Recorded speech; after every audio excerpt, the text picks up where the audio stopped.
Hi everybody, Joshua here with the Heavy Piano YouTube channel. This will be a piano lesson on how to play Dave Brubeck's Thank You. So, I'm going to assume that you have some kind of sheet music for this piece. I won't be breaking down the chords for this video. This will be more focused on fingering and phrasing and some practice tips. So if you haven't had a chance to watch my version, you could do so to kind of see where I'm coming from. Otherwise, just use this as like some more information about how to play this song on the piano. So let's take it from the top here. It's going to be really important to get your left hand smooth, and based on how your piano reacts, you know, you're going to have to get a feel for the physics of your action on your piano. So this keyboard's a little bit different than my upright, which is what I recorded on and practiced on. But one of the techniques I was using in my left hand was this kind of like a loose wrist. It's not overly bendy, but it is loose. And so there's kind of like think of like a pivot point in the middle. If you use your 2 and your 3 fingers in your left hand, it's kind of like the pivot point, and you're moving around that center. So as you practice this,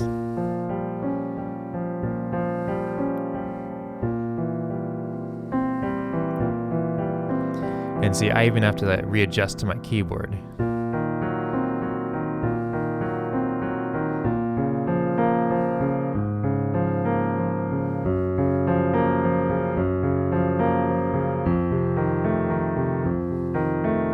You'll see there I'm doing a 5, 3, 2, 1.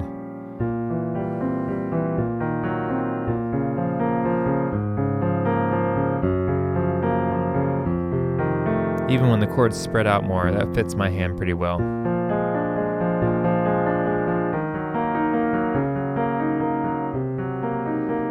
I kind of have to reach down a little bit for that C when I get to that C minor 7th of flat 5.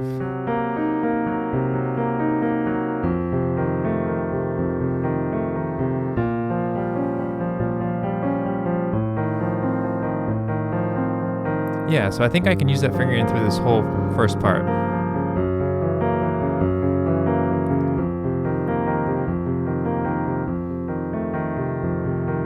Yeah, and so it's going to be like those first few chords are kind of close together in the middle, your pivot point, and then at the end of it, when it spreads out more, your pivot point also kind of spreads out. So your pivot point kind of becomes the C and the E flat.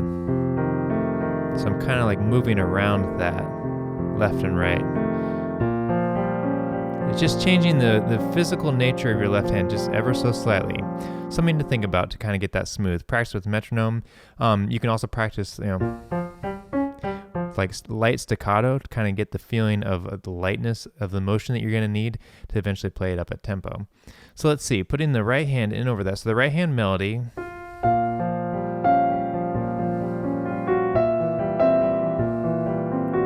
This is all pretty straightforward. I did this on this little trill just on 2, 3, 2, 1, 2.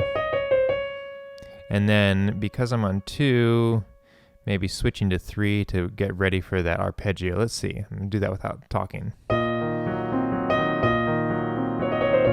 Or maybe even ending on 3 so then you're ready for the arpeggio coming up. Yeah, I think I would do that. Let's talk about these. Let's see here. I'm doing a 1, 2, 3, 1, 2, 3, 2.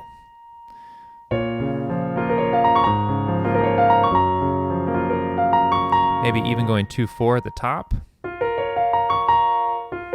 I wouldn't want to do that here because then it might be too much of physically a crunch there. But at the top, I'm already at the top. I'm coming back down from the top of my hand back down to the B flat. I would experiment with that depending on the size, how big your hand is, how comfortable you are. There's another one that's a good candidate for the staccato practice. One of the things you can do too is, so it's basically this triad and this triad, right?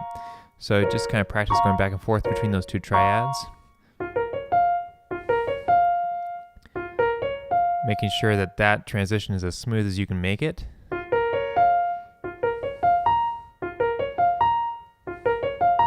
Practicing adding a few notes. You could even do like a changing the rhythm. Let's see here. You know, all those little techniques you can do to kind of work on smoothness. Let's see here. Coming out of that, let's...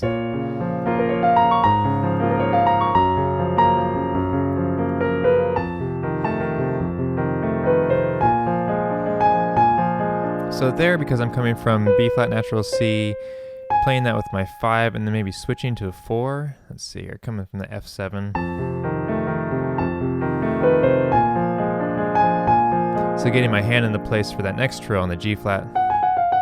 So it's all kind of thinking about like my fingering is going to get me to the next section. So the B flat 7, excuse me.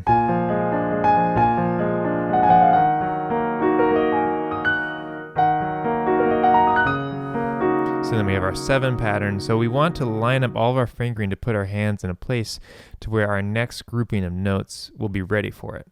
So I'm coming from the F7, so I can kind of get into it without making too many flubs.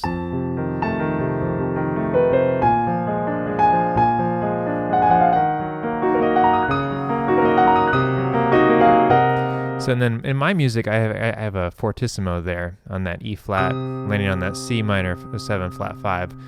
Again, with these 7 groups of notes,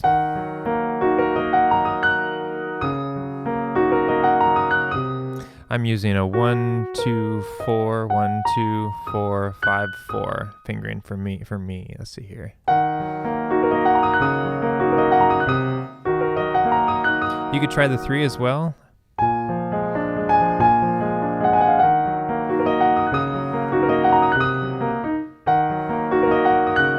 That feels a little more awkward to my hand, but your 4 might be kind of weak. Again, practice slowly. Try that loose and light technique to get the light feeling you're going to need to get it at speed.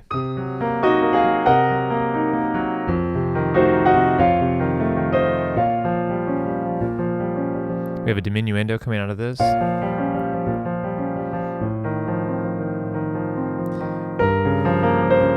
Maybe a little more emphasized here.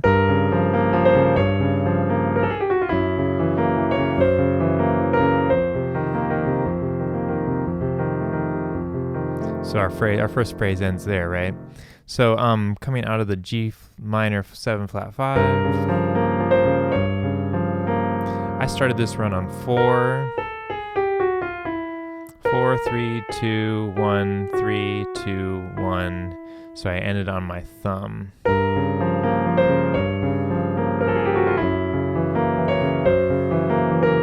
So that F flat, excuse me. So then I can pick up the D flat with my pinky.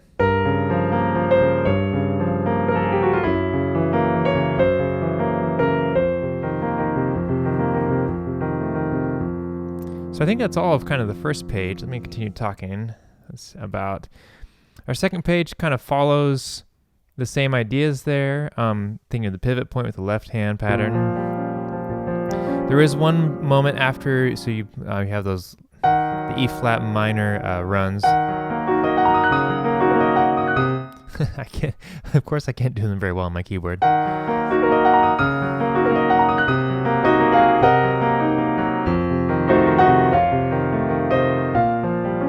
And here I actually kind of pulled the motion back a little bit so I could build it, because it is a crescendo here.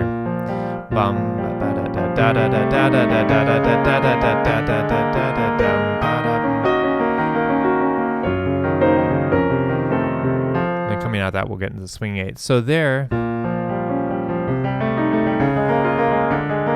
you could experiment with some of the tempo stuff there, maybe driving it forward tempo or pulling it back tempo, but increasing the intensity of the volume there, maybe.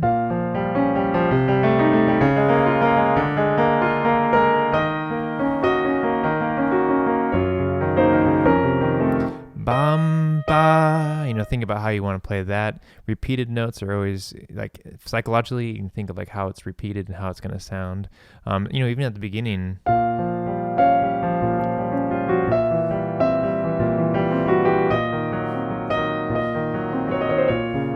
some of those ideas there. Let's see here.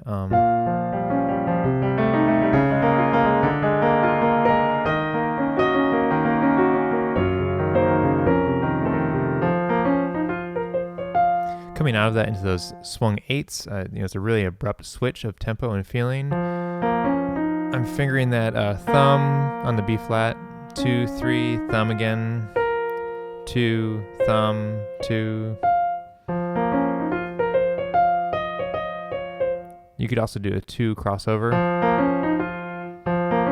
I think I did that thumb on the B flat so I could have my hand in this position, 2-3 position, and then switching over to from the 3 to the 1 is a little bit easier than 4 to 1 for me.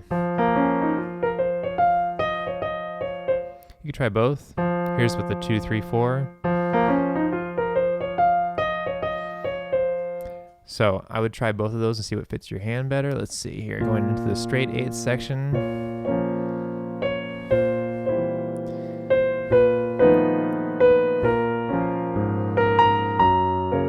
Kind of thinking about keeping that melody in the right hand above, emotion-wise, above everything else.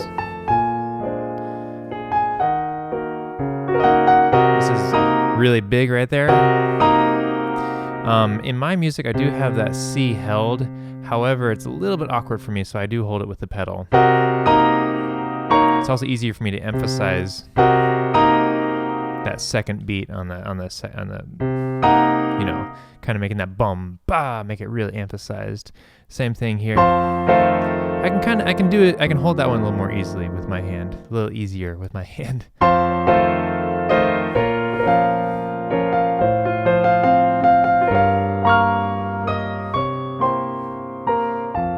Diminuendo here. Back to kind of like big again.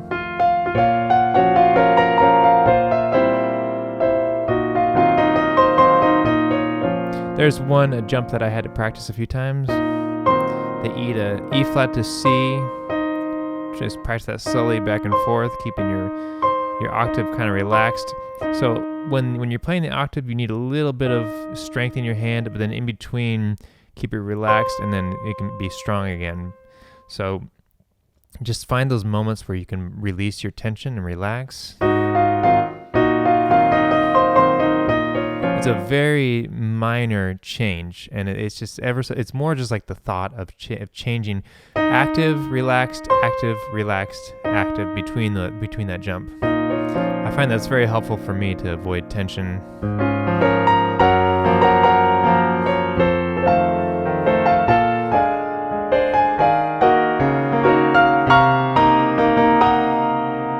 This gets really big here.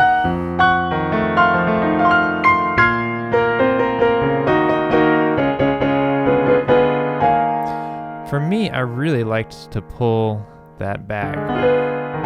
That chord right there. So we're doing these big pounding chords. Right,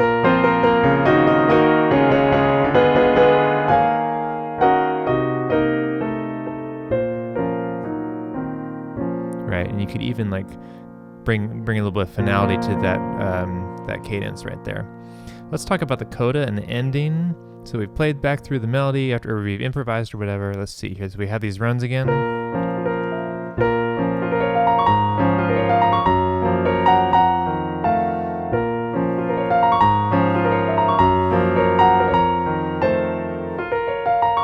Same idea with that fingering. Here's our pivot again, left hand.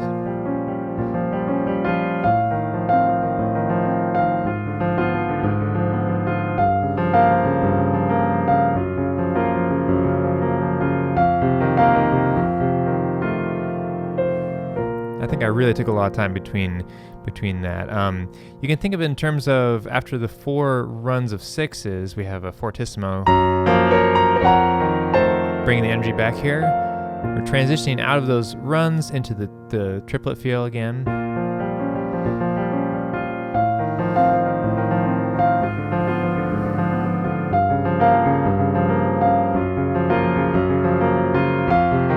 Bringing it maybe a little crescendo to that forte and that last F7 sus. Taking our time. And I'm playing 2 crossover, and then my thumb is on hitting thumbs on the white notes. So 2, thumb, 3 or 2, 3, thumb. You can do 3. I'm sorry, I have to think about it.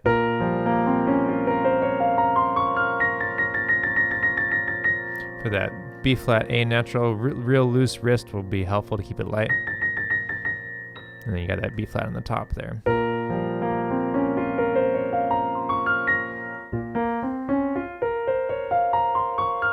So I'm using 3 crossover. You could also do 2. I like the way 3 feels better in my hand. I would recommend using the thumb on the C and the F naturals, though. I think that's really helpful to kind of get that pattern in your hand. So I think that's more or less fingering and some of the phrasing that I was thinking about for this piece. Let's see here. For those runs, I would just do lots and lots of slow practicing, and then also that staccato practicing is really helpful. And just to get the feeling of like looseness and lightness, because as you speed up, it has to stay relaxed. And whether or not you think that was successful in my version, you can let me know. Those are some of the techniques I used to get it to get a take that I really liked, which I wanted to share with everybody on the channel. But I hope you found this helpful, some of the fingering. A little bit different than the tutorials I usually do, just because I'm hoping you can kind of find sheet music. And usually when I create an arrangement, it's not an established arrangement, it's kind of like my own arrangement. So I think in terms of chords and melody instead of in terms of sheet music and reading transcription. So check out my version if you haven't. You can see if you like the way I play it or if I'm full of it. But I hope you did at least find this helpful, maybe some of the fingering, some of the tips and things that I use when I try to learn a song like this. So big thank you to Williams for requesting this song, and thank you to my other patrons on Patreon for supporting the channel and encouraging me to make some of these videos and tutorials. And yeah, we'll keep on sharing music with each other and making music, and I will catch you next time. Take care, everybody.